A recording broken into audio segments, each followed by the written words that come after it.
This just in. The Texans have let go and fired Bill O'Brien, the head coach and offensive coordinator there in Houston. Ooh. Interim head coach Romeo Crennel will take over. And, I think what happened here is just a little bit too much on the plate of Bill O'Brien. And in each role, it just wasn't getting done enough. He had no one else to blame. And unfortunately, the record and the fact that Hopkins is doing so good with Arizona, having more catches right now than any starter for the Houston Texans receivers. So, I think not just that, but also the fact that it's just been the fact that they haven't won a Super Bowl more than anything. I think that's, the goal for anybody. But they did win 4 division titles there. So, like he said before he left and exited, a lot of good he did there. But maybe he took on a little too much and he could have distributed a little bit more and got a little bit more help. Bill O'Brien no longer will be the head coach in Houston. The best of luck to Romeo Crennel and the Houston Texans moving forward. A little bit of news in Miami. The Dolphins playing the Niners this week. Ryan Fitzpatrick is named the starter as of this morning, Tuesday morning. But Monday usually is the day that we name our starters. He didn't really refuse to name Fitzpatrick the starter, but didn't come out and name him the starter, which kind of maybe laying out the groundwork for Tua to be coming in. Now, he did say that today, Tuesday, that Fitzpatrick would be the starter. I think what happened was he just didn't initially say who it would be because they had a meeting last night.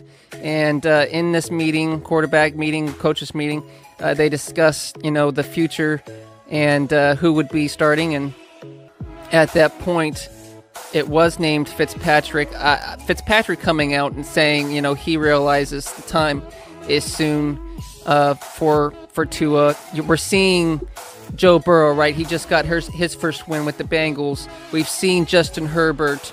And so I think, why not Tua if Fitzpatrick and the Miami Dolphins are struggling here a little bit? We want to see what we got. He's checked all his boxes health-wise. So if Fitzpatrick does struggle against the Niners, you could see Tua come in possibly this week. If not, sometime soon within the next month. I would hope that he doesn't sit out the whole year and have a redshirt year. I think he's ready to go, and I think Flores knows that, and Chan Gailey knows that.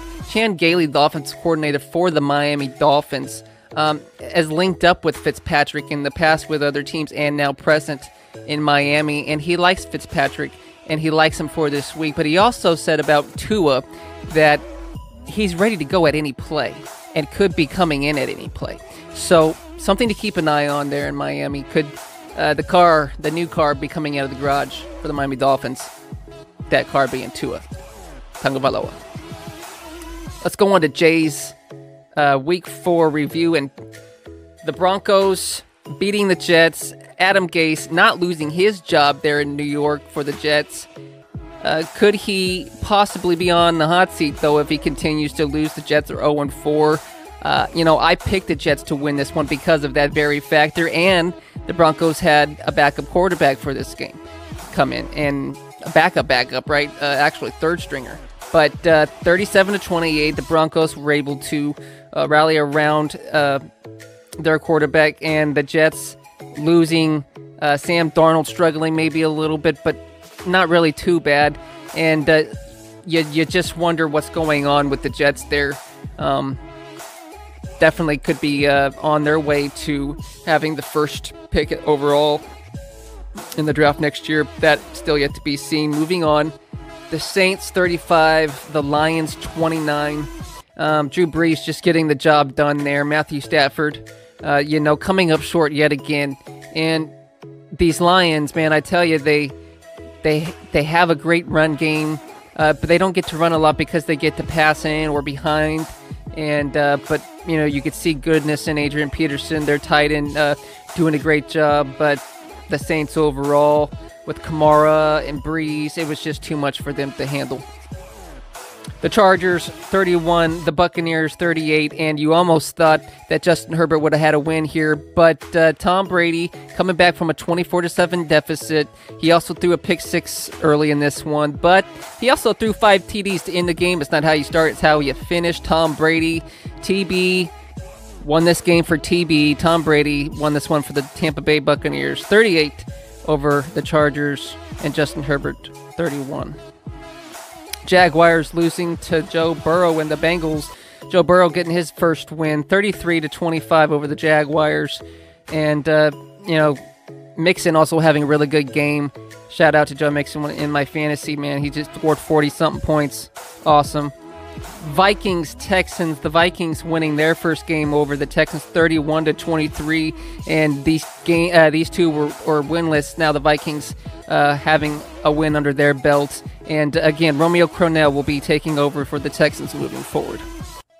Seahawks over the Dolphins by 8, 31-23. I said in my recent video, the key to beating the Seahawks, you can't turn the ball over. We did that early.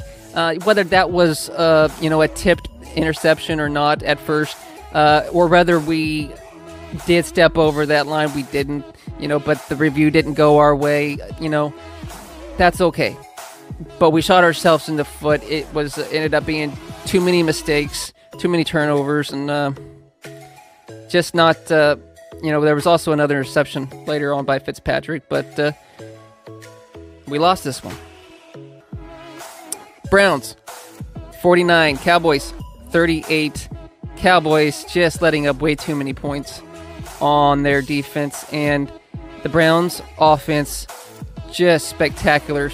Over 300 rushing yards, and then also what they did through the air, just amazing. OBJ just had a great game, and the Browns just doing amazing things. Can't believe where they're at right now, sitting at 3-1. The Cowboys 1-3, but with the division they're in, they might be all right if they can figure things out. So we'll keep an eye on that moving forward. Cardinals 21, Panthers 31. Teddy Bridgewater just being able to figure things out. The Cardinals still doing pretty good, but just not good enough in this one. And the Ravens 31, Washington 17. And the Ravens, Lamar Jackson just continuing to have a good season. There was nothing that Washington could do after the game that the Ravens had, and the Ravens just continuing to do a great job. Their record moving forward will be 3-1. Washington football team 1-3. The Giants in a close one to the Rams. The Rams winning it though 17-9, and Daniel Jones just struggling and just trying to figure out how to get wins. Right now they're sitting at 0-4, and the Rams are sitting at 3-1 and able to figure it out in these games that are a little too close for their liking, but able to get things done. Stat-wise, a little low in this one for the Rams. They're usually a lot better in yardage or touchdowns and stuff, but this was a well-fought game by the Giants. Bills 30, Raiders 23, and Derek Carr doing a great job in this one. Now the leading touchdown quarterback for the Raiders in history, tying Kenny Stabler and continuing to move forward, and will be the leader there for the Raiders franchise in that record. And for the Bills, though, the problem for the Raiders was Josh Allen, the other quarterback for the Bills, and he has continued to do a great job this season, leading his Bills to a 4-0 record as of right now. The Raiders sitting at 2-2. There was just nothing that the Raiders were able to do enough, losing by 7 in this one to the Bills. A good game, though.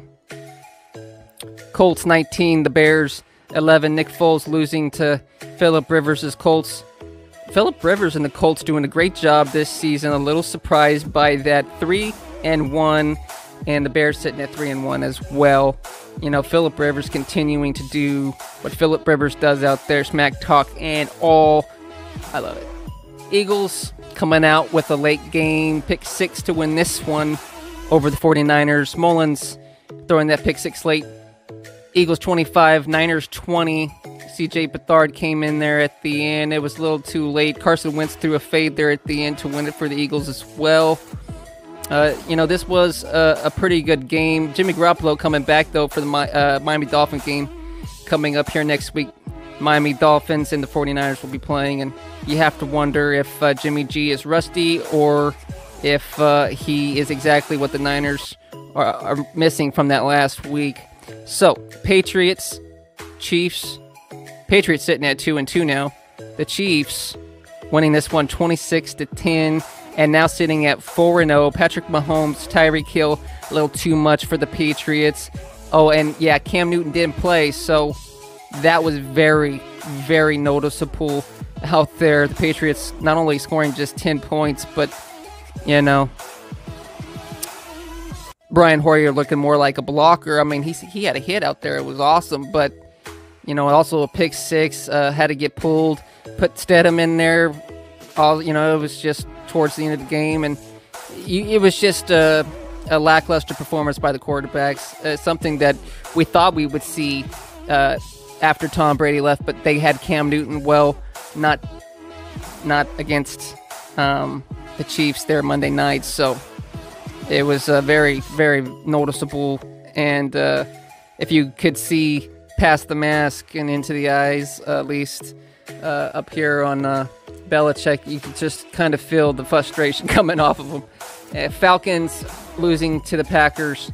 Packers 30, Falcons 16. Aaron Rodgers continuing to be a beast and do what Aaron Rodgers does. And you have to feel for Matt Ryan because it's just like that Super Bowl against the Patriots. Ever since it feels like he has his team where he wants them and then they lose it. But Matt Ryan, you know, still a good quarterback. Falcons could still potentially be a good team if they can find out a way to win ball games.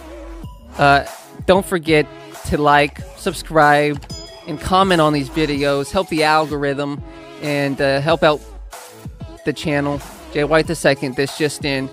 I'm out until next time for my Week 5 picks. I'll see you then. Alrighty, bye.